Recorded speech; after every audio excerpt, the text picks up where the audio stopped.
नमस्कार, मैं हूं श्वेता सिंह और आप देख रहे हैं कथित धर्मगुरु जाकिर नाइक पर हमारी ये खास पेशकश।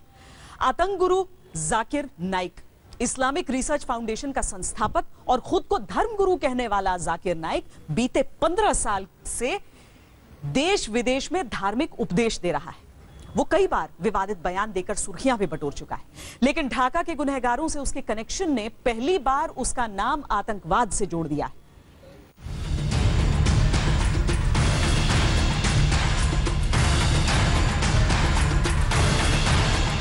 ढाका में खूनी खेल खेलने वाले आतंकियों को आतंक का पाठ किसने पढ़ाया? 20 मासूमों के हत्यारों को आतंक की राह किसने दिखाई? मासूम तारिशी का हिंदुस्तानी दोषी कौन है? बांग्लादेश की राजधानी ढाका के होली आर्टिसन बेकरी कैफे में बीती 1 जुलाई को हुए आतंकवादी हमले में 20 लोगों की जान चली गई। हत्यारों के नामों का खुलासा हुआ तो पता चला कि सभी 6 आतंकवादी पढ़े लिखे और संपन्न परिवारों से ताल्लुक रखते हैं, लेकिन इन सभी आतंकवादियों की उम्र 20 से 22 साल से ज्यादा नहीं थी। लेकिन आतंक का खूनी खेल खेलने वाले इन दरिंदों को न मासूमों का गला रेतते हुए दया आई, न गोलियां चलाते हुए इनके हाथ कांपे। ওরা ম্যাক্সিমাম 8 জন, ওরা এক একজন এক এক রকমের, তবে ওরা খুব কমফোর্ট ভাবে আসছে, মানে যে আছে না যে একটু ফ্লেক্সিবল ভাবে প্যান্ট শার্ট ইন করা, এবং ওরা ওই যতক্ষণ ছিল আল্লাহু আকবার বলতেছে। तो सवाल यही उठा कि इन 20 से 22 साल के लड़कों के मन में आतंक का इतना जहर किसने भरा? आखिर पढ़ने लिखने वाले इन लड़कों को आतंक का पहला पाठ किसने पढ़ाया? आखिर संपन्न परिवारों के इन लड़कों ने खूनी खेल खेलने का पहला सबक कहां से सीखा? और जब आतंकवादियों के खौफनाक खेल की परतें खुलनी शुरू हुई तो इसकी एक कड़ी हिंदुस्तान के उस कथित धर्मगुरु से भी जुड़ गई जो शांति का पाठ पढ़ाने का दावा करता है, लेकिन आतंक का पाठ पढ़ा रहा है। जी, जाकिर नायक यह है वो शख्स जिस पर आरोप है कि इसके धार्मिक उपदेशों को सुनकर ही 6 में से 2 लड़के आतंक की राह पर चल पड़े। हर मुसलमान को, हर चोर, हर गलत काम करने वाले, हर बलात्कार करने वाले के दिल में दहशत पैदा करना चाहिए। इस पस मंजर में हर मुस्लिम को दहशतगर्द होना चाहिए। और रोहन इम्तियाज के बारे में पता यही चला है कि ये दोनों लड़के जाकिर नायक से खासे प्रभावित थे। उसके धार्मिक उपदेशों को इस्लाम का सबसे अहम सबक समझते थे। रोहन इम्तियाज ने तो पिछले साल अपने फेसबुक पेज पर जाकिर नाइक के वीडियो शेयर भी किए थे। जिसको लेकर के आप लोग चिंतित हैं, वो सही में सरकार भी बहुत चिंतित है, लेकिन कार्रवाई कैसे होगा उसका जानकारी आपको बाद में मिलेगा। दरअसल जाकिर के उकसाने वाले वीडियो ने सिर्फ निब्रस इस्लाम और रोहन इम्तियाज के दिमाग में जहर नहीं भरा। दुनिया के कई आतंकियों से पूछताछ में ये बात सामने आ चुकी है कि वो जिन वीडियो को देखकर आतंकवाद की राह पर चल पड़े या जिन उपदेशों को सुनकर उन्हें खूनी खेल खेलने में हिचक नहीं हुई, उनमें से कई वीडियो जाकिर नाइक के भी थे। 2009 में न्यूयॉर्क सबवे को बम से उड़ाने की साजिश रचने के आरोप में गिरफ्तार किया गया नजीबुल्लाह जाजी भी कथित तौर पर जाकिर नाइक के भाषणों से प्रभावित था। 2007 में स्कॉटलैंड के ग्लासगो एयरपोर्ट पर बम से हमला करने वाला कफील अहमद भी जाकिर नाइक से प्रभावित था। 11 जुलाई 2006 को मुंबई की लोकल ट्रेन में हुए सीरियल बम धमाकों को अंजाम देने वाला राहिल शेख भी जाकिर नाइक के लेक्चर सुनता था। इसके अलावा ISIS के हैदराबाद मॉड्यूल का हेड इब्राहिम यजदानी भी जाकिर नाइक से बुरी तरह प्रभावित था। इतना ही नहीं, हाल में हैदराबाद में गिरफ्तार किए गए IS के 5 लोगों का सरगना इब्राहिम यजदानी न सिर्फ जाकिर नाइक के भाषणों से प्रभावित था, बल्कि 2010 में वो उनके कैंप में शामिल भी हुआ था। यानी आतंक का अध्यापक दुनिया भर में आतंकवादी चेले बना रहा है। जाने अनजाने वो आतंक का ऐसा स्कूल बन चुका है जो इंटरनेट के जरिए पाठ पढ़ाता है, और पाठ पढ़न के बाद चेले दुनिया भर में खूनी खेल खेलते हैं। जाहिर है जाकिर नाइक अब कटघरे में है और उन पर पाबंदी से लेकर कार्रवाई तक की मांग देश के कई हिस्सों से उठ रही है। आज तक ब्यूरो। शांति का पाठ पढ़ाने का दावा करने वाला जाकिर नाइक इस्लाम को महान बताते बताते अक्सर अपनी लक्ष्मण रेखा लांघ जाता है। सच यही है कि जाकिर नाइक ने पहले भी कई विवादित बयान दिए हैं, ऐसे विवादित बयान कि उसके खिलाफ दूसरे कई मुस्लिम धर्मगुरु तक खड़े हो गए और दारुल उलूम से तो फतवा तक जारी कर दिया गया। जब भी कोई बुरे काम करने वाला इंसान मुसलमान को देखता है, उसके दिल में दहशत पैदा होना चाहिए। कुरान कहता है कि बुरे लोगों के दिल में दहशत पैदा हो। कुछ लोग कुरान और हदीस की रोशनी में जद्दोजहद कर रहे होंगे तो सही जिहाद कर रहे। If he is terrorizing the terrorist, if he is terrorizing America, the terrorist, biggest terrorist, I am with you. मेरे नजरिए से जॉर्ज बुश नंबर 1 टेररिस्ट है, आपको दुख होगा। कथित इस्लामिक धर्मगुरु जाकिर नायक यूं तो खुद को शांति का मसीहा बताता है, लेकिन उसके जहर उगलने वाले भाषण कुछ और ही कहानी कहते हैं। उसके नाम विवादास्पद भाषणों की लंबी फहरिस्त है। You can't kill innocent human being. It's haram in Islam according to Surah Ma'idah chapter 5 verse 2. Taking all this into consideration, in some cases, some scholars give permission. It can be done. Zakir नायक की सभाओं में युवा भी खासी संख्या में आते हैं, उससे धार्मिक सवाल करते हैं और कई बार जाकिर के उकसाने वाले जवाब युवाओं को उस राह की तरफ मोड़ देते हैं जिसका नतीजा आतंक के खूनी खेल के रूप में सामने आया है। I have checked up with science. This Quran passes the test. When I put science to your Hindu scriptures, it fails. When I put science to Bible, it fails. YouTube पर जाकिर हुसैन के कई ऐसे वीडियो हैं जिन्हें सुनकर समझा जा सकता है कि जाकिर के विष बुझे बोल क्यों विवादास्पद है। चलिए कुछ विवादास्पद बयान हम आपको बता देते हैं। पहला, सब धर्मों में इस्लाम सबसे बेहतर है। किसी भी इस्लामी देश में गैर इस्लामी लोगों को धार्मिक पूजा के लिए कोई जगह नहीं होनी चाहिए।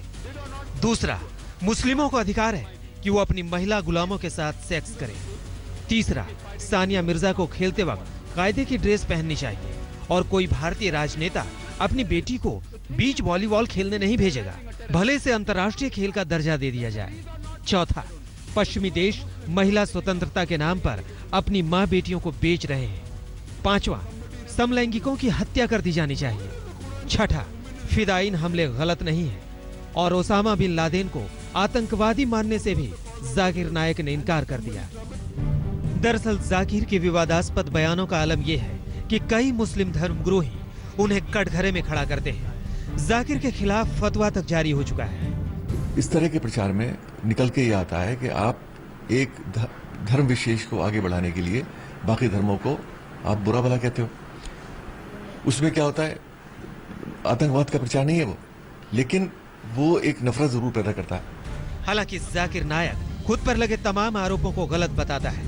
Media picks up that statement, doesn't speak what I said earlier or afterwards, only pick up the statement of me saying every Muslim should be a terrorist and they malign me. लेकिन इसमें कोई दो राय नहीं कि जाकिर नायक की सभाओं में खासी भीड़ उमड़ती है। सोशल मीडिया पर उसके करोड़ों फॉलोअर्स हैं और वो अपने भाषणों में कुछ भी कह देता है तो उस पर सवाल नहीं उठता। वरना सच ये भी है कि जाकिर अपने भाषणों में कई बार मनगढ़ंत बातें बोल देता है जिसका सच्चाई से कोई लेना देना नहीं होता। इंटरनेट पर एक शख्स ने जाकिर के बयानों का विश्लेषण किया तो ऐसे कई दावे खोज निकाले जिनका सच्चाई से कोई लेना देना नहीं था। आप भी देखिए। Charles Darwin went on an island by the name of Calotropis. There is no such island as the Calotropis. लेकिन सवाल भाषणों में गलत या मनगढ़ंत बोलने का नहीं, सवाल उस जहर बुझे बोल का है जो युवाओं को गलत राह पर मोड़ सकते हैं। इस्लामिक रिसर्च फाउंडेशन यानी ये संगठन है डॉक्टर जाकिर नाइक का, और डॉक्टर जाकिर नाइक का ये संगठन आखिर क्यों, सवाल यहां उठता है कि ये जमात-उद-दावा से लिंक किया गया है। सूत्रों के मुताबिक 26/11 के आतंकी हमले के बाद भी इन दोनों संगठनों में जुड़ाव जो था वो बरकरार रहा, और अब न केवल खुफिया विभाग बल्कि महाराष्ट्र की पुलिस, मुंबई की पुलिस भी इस बात की पड़ताल कर रही है कि आखिर क्यों आतंक के सबसे बड़े आका हाफिज सईद का संगठन डॉक्टर जाकिर नाइक के संगठन से जुड़ा था। गौरव सावंत, दिल्ली, आज तक। धर्म की आड़ में युवाओं को आतंक के रास्ते पर धकेलने वाला जाकिर नाइक पेशे से डॉक्टर है, एक MBBS डॉक्टर। लेकिन जाकिर नाइक ने डिग्री लेते ही समझ लिया कि डॉक्टरी के पेशे से कहीं ज्यादा नाम और दाम उसे धर्म के कारोबार में मिल सकता है। बस फिर क्या था, इस्लामिक रिसर्च फाउंडेशन के जरिए जाकिर ने धर्म की अपनी अलग दुकान खोल ली, जहां नफरत बिकती है। विवादों में आने के बाद जाकिर नाइक के खिलाफ में कई ऐसे मुस्लिम संगठन हैं जिन्होंने अपनी आवाज को बुलंद किया हुआ है। वो लगातार जाकिर नाइक जो बताते हैं उसका विरोध कर रहे हैं। उसी को मद्देनजर रखते हुए जो बिल्डिंग है जैस्मिन अपार्टमेंट, मुंबई के मझगांव में ये बिल्डिंग है, यहाँ पर जो सुरक्षा व्यवस्था है उसे बढ़ा दी गई है।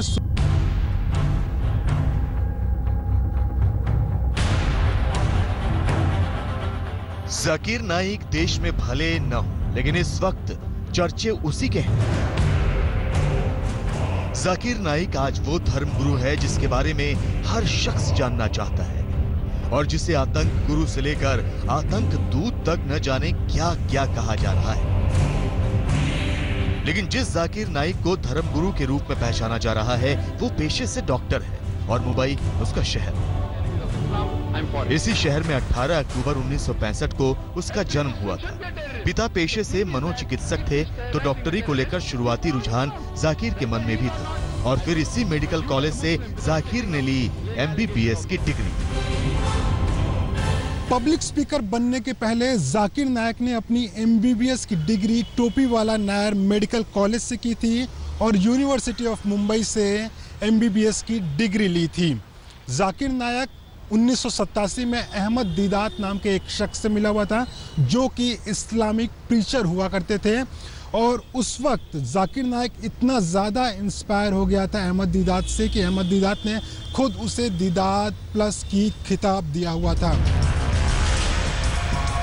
मेडिकल की पढ़ाई पूरी करने के बाद जाकिर की प्रैक्टिस अच्छी नहीं चल रही थी। इसी दौरान एक सर्वधर्म संभाव सम्मेलन कर अच्छी खासी पब्लिसिटी बटोरने के बाद जाकिर को समझ आ गया कि देश में धर्म के कारोबार से बेहतर कुछ भी नहीं। तो 1991 में इस्लामिक रिसर्च फाउंडेशन की स्थापना कर डाली। मकसद बताया गया गैर मुस्लिमों को इस्लाम का सही मतलब समझाना। जाकिर को काम में थोड़ी सफलता मिली तो खुद दुनिया भर में घूम घूम कर कुरान और इस्लाम पर लेक्चर देना शुरू कर दिया। जाकिर नाइक पिछले 20 सालों में 30 से ज्यादा देशों में 2000 से भी ज्यादा सभाएं कर चुका है। किशनगंज में बिहार में उनको सुनने के लिए 10 लाख लोग थे, लोग वहां पर होते हैं। अब उन 10 लाख में से कभी अगर 10 लोग कुछ बिगड़ गए तो वो जाकिर नाइक कैसे जिम्मेदार? मैं भी जिहाद में जुड़ जाऊं, क्या मैं जिहाद के लिए जाऊं? अल्लाह के रसूल फरमाते हैं। जाकिर को पब्लिसिटी का फंडा पहले दिन से मालूम है और यही वजह है कि जाकिर की संस्था पीस टीवी नाम से चैनल भी चलाती है। दावा है कि इस चैनल को दुनिया भर में 10 करोड़ से ज्यादा लोग देखते हैं। हालांकि कट्टरपंथी संदेशों के चलते 2012 से यह चैनल भारत में बैन है, लेकिन गैर कानूनी तरीके से देश के कई जगहों पर चैनल आज भी दिखाया जाता है। दरअसल इस चैनल के जरिए जाकिर उन देशों में भी पहुंच रहा है जहां उसके जाने पर पाबंदी है, मसलन ब्रिटेन और कनाडा। सोशल मीडिया पर जाकिर सक्रिय है ही और उसके फेसबुक पर 1.5 करोड़ से ज्यादा फॉलोअर्स हैं और इन्हीं मंचों के जरिए वो दुनिया के कई देशों के मुस्लिम युवाओं को अपने प्रभाव में ले रहा है। हद तो ये है कि 2014 में जाकिर नाइक ने एक इस्लामिक स्मार्टफोन लॉन्च किया था। इस स्मार्टफोन को पीस मोबाइल का नाम दिया था और इस इस्लामिक स्मार्टफोन में 50 सच्चे इस्लामिक ऐप्स होने का दावा किया गया था। इस्लामिक स्मार्टफोन में जाकिर नाइक के 80 घंटे का लेक्चर मौजूद है। जाकिर ने अपनी वेशभूषा को अपनी ब्रांडिंग का हथियार बनाया है। दरअसल जाकिर के अपने फॉलोअर्स हैं, इससे इनकार नहीं किया जा सकता और उनके विरोधी भी खासी संख्या में, इससे भी इनकार नहीं किया जा सकता। लेकिन पहली बार जाकिर विवाद के उस सिरे से जुड़ गए हैं जिसका दूसरा सिरा आतंकवाद से जुड़ता है। वरना जिस वक्त ब्रिटेन में जाकिर नाइक पर पाबंदी लगी थी तो महेश भट्ट से लेकर माजिद मेमन तक उनके समर्थन में आ गए थे, लेकिन आज खुलकर कोई भी समर्थन में नहीं आ रहा। अलबत्ता सेलिब्रिटी आलोचना करने से नहीं हिचक रहे। देखिए, जो आतंकवाद फैलाते हैं और जो लोग आतंकवाद करते हैं उनका मजहब से कोई लेना देना नहीं होता, ये मेरा मानना है। फिर वो किसी भी मजहब के हों, मुसलमान, हिंदू, सिख, ईसाई, जो लोग लोगों को मारते हैं, आतंकवाद फैलाते हैं, उनका मजहब से कोई लेना देना नहीं है। चाहे वो कितना भी कहें कि हम मजहब के लिए कर रहे हैं, उनका मजहब से कोई लेना देना नहीं है। क्या जाकिर नायक के भाषणों से आतंकवाद को प्रोत्साहन मिला है? क्या बांग्लादेश के उस लड़के ने जाकिर नायक के सबक के जरिए ये काम किया है? इस बात की जांच करना हमारे केंद्र सरकार ने बात ये इसलिए कही कि बांग्लादेश से कल संदेश आया कि हम भारत से भी इस संबंध में सहयोग चाहेंगे। फिलहाल जाकिर नाइक विवादों के केंद्र में, और जिस तरह जांच एजेंसियों की रडार पर वो आए हैं, उनकी परेशानियां जल्द आसान होंगी ऐसा लगता नहीं। आज तक ब्यूरो। ब्रेक के बाद लौटेंगे तो आपको दिखाएंगे जाकिर नाइक का खलनायक वाला अंदाज। आप देखते रहिए आज तक। जाकिर नाइक की सभाओं में हजारों लाखों लोग पहुंचते हैं। सवाल यही उठता है कि जाकिर नाइक में ऐसा क्या है कि वो हजारों लाखों लोगों का आदर्श बन जाता है। दरअसल मनोचिकित्सक का बेटा जाकिर लोगों की साइकोलॉजी समझता है। उसे मालूम है कि धर्म की चाशनी को कैसे परोसा जाए, और इसीलिए उसने अपना एक अलग स्टाइल बनाया है। ये धर्मगुरु इंग्लिश में उपदेश देता है। When you beat your wife, don't beat on the face. Point number 1. ये धर्मगुरु सूट बूट में सामने आता है। That they have given the fatwa that suicide bombing per se is haram. ये धर्मगुरु इस्लाम की बात करते वक्त गीता और बाइबल की बात करता है। क्या लिखा है श्वेताश्वेतर उपनिषद में चैप्टर नंबर 4? ये धर्मगुरु सोशल मीडिया पर सुपर हिट है। That if you commit murder, Allah will not forgive तो you. इस्लामिक धर्मगुरु जाकिर नाइक की पहचान कुछ ऐसी है जो पारंपरिक धर्मगुरुओं से उन्हें अलग खड़ा कर देती है। जैसे आप जानते हैं कि अक्सर मैं तकरीर अंग्रेजी में करता हूं, चंद मौकों पर कोशिश करता हूं कि उर्दू या हिंदी में कुछ बात कहूं। यानी दूसरे इस्लामिक धर्म प्रचारकों से हटकर जाकिर नाइक की एक पहचान ये भी है कि वो उर्दू और हिंदी में कम, अपने ज्यादातर भाषण अंग्रेजी में देते हैं। Fine. At least Sania Mirza is offering salah. She is a lesser sinner than those Muslim cricketers who don't offer salah. जमीन के लिए बड़े बड़े सेट, तकनीक का इस्तेमाल, सामने बैठे 20 से 30 हजार दर्शक, कभी सूट पैंट टाई, कभी बंद गला और सिर पर मुस्लिम टोपी। 51 साल के जाकिर नाइक अपनी मार्केटिंग का खास ख्याल रखते हैं। उनके बारे में जिक्र कर रहा है, गैर मुसलमान वालिदैन के बारे में। जो जाकिर के पिता पेशे से मनोचिकित्सक थे, तो जाकिर भी लोगों का मनोविज्ञान बखूबी समझते हैं। उन्हें पता है कि लोगों को अपनी बातों में कैसे उलझाना है और कैसे और किन तर्कों के आसरे लोगों को प्रभावित किया जा सकता है। यही वजह है कि वो दावा करते हैं कि उन्हें गीता, महाभारत, वेद, पुराण, उपनिषद और बाइबल तक का ज्ञान है, और इस्लाम तो उनसे बेहतर कोई दूसरा जानता ही नहीं। इसके लिए वो बताते हैं कि कुरान में, हदीस में, किस आयत में, किस पन्ने पर क्या लिखा है। यानी वो जो कहते हैं वो तर्कों के आधार पर कहते हैं। कुरान मजीद पढ़ते हैं। कुरान मजीद में अल्लाह ताला फरमाते हैं सूरह हज में, सूरह नंबर 22 आयत नंबर 68, 78, ए मोमिनो, जिहाद करो जिस तरीके से जिहाद करना चाहिए। और इस्लाम को बेहतर बताते हुए वो वेद, पुराण और बाइबल में गलतियां निकालते हैं जो कट्टर मुसलमानों को भाता है। तुम्हें सवाल पूछूंगा मैं हिंदू दोस्त से, आपका भगवान आपके बेटे को नहीं पहचान सकता है, जब मैं तकलीफ में रहूंगा तो मुझे कैसे पहचानेंगे? जाकिर नाइक को मार्केटिंग का फंडा खूब मालूम है, और पहले दिन से मालूम है। साजिद रशीद ने अपने एक लेख में इसका जिक्र भी किया है। उन्होंने लिखा है कि करीब 15 साल पहले बॉम्बे यूनियन ऑफ जर्नलिस्ट के तमाम पत्रकारों को BUJ की तरफ से एक पत्र मिला कि वो किसी इस्लामिक रिसर्च फाउंडेशन की तरफ से सर्वधर्म संभाव सम्मेलन कराने जा रहा है। उस सम्मेलन में पैसा पानी की तरह बहाया गया। टीवी के लिए रिकॉर्डिंग हुई। BUJ के कई सदस्यों को शक हुआ कि BUJ के पास इतना पैसा कहां से आ गया कि इतना भव्य कार्यक्रम कराया गया। और जब अध्यक्ष से बात हुई तो पता चला कि इस्लामिक रिसर्च फाउंडेशन ने BUJ का हॉल किराए पर लिया था, और वो कार्यक्रम BUJ का नहीं था। अलबत्ता सदस्यों का आमंत्रण जरूर भेजा गया। कार्यक्रम की टीवी रिकॉर्डिंग को बाद में चैनलों पर दिखाया गया। यानी पत्रकारों की विश्वसनीयता का कैसे इस्तेमाल किया जाए, ये जाकिर नाइक को पहले से मालूम था। आज जाकिर सोशल मीडिया का बखूबी इस्तेमाल कर रहा है और फेसबुक, ट्विटर के जरिए न केवल अपनी ब्रांडिंग कर रहा है बल्कि प्रशंसकों की तादाद बढ़ा रहा है। फेसबुक पर जाकिर के करीब 1.5 करोड़ फॉलोअर्स हैं। जाकिर नाइक अब धर्म के वो कारोबारी हैं जिनके ग्राहक कई देशों में हैं, लेकिन अपनी बातों से लोगों को अपना प्रशंसक बनाने वाला यह कथित धर्मगुरु वो पाठ पढ़ाने से भी नहीं हिचक रहा जिससे युवा आतंक की राह पर जाने से नहीं हिचक रहे। तो सवाल यही है कि ऐसे धर्मगुरु को धर्मगुरु कैसे कहा जाए? आज तक ब्यूरो। आतंक के डॉक्टर का क्या है राजनीति के राजा से कनेक्शन, दिखाएंगे इस ब्रेक के बाद। आप देखते रहिए आज तक।